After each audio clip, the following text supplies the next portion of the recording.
So now that you have your coil started and securely stitched, you're going to start doing 5 wraps and a stitch. So it goes like this. You wrap it around once, twice, 3, 4, 5, and then a stitch.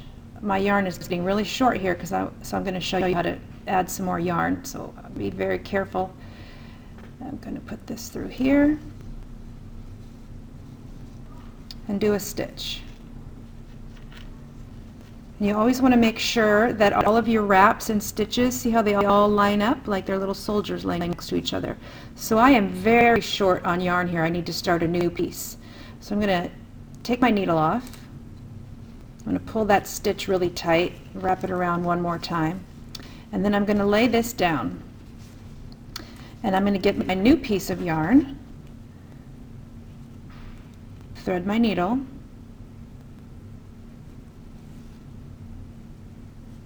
hold my needle in my hand,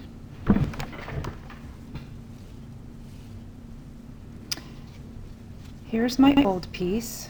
I'm going to lay that down, going along the same direction as the coil, and then I'm going to take my new piece at the end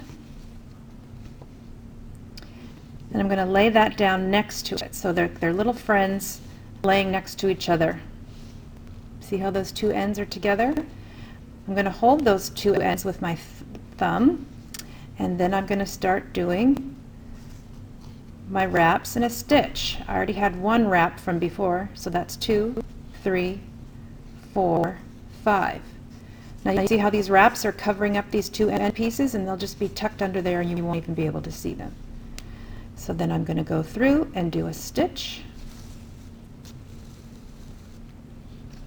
pull it really tight, then I'm going to do 5 wraps, 1, 2, 3, 4, 5, and then I'm going to do another stitch.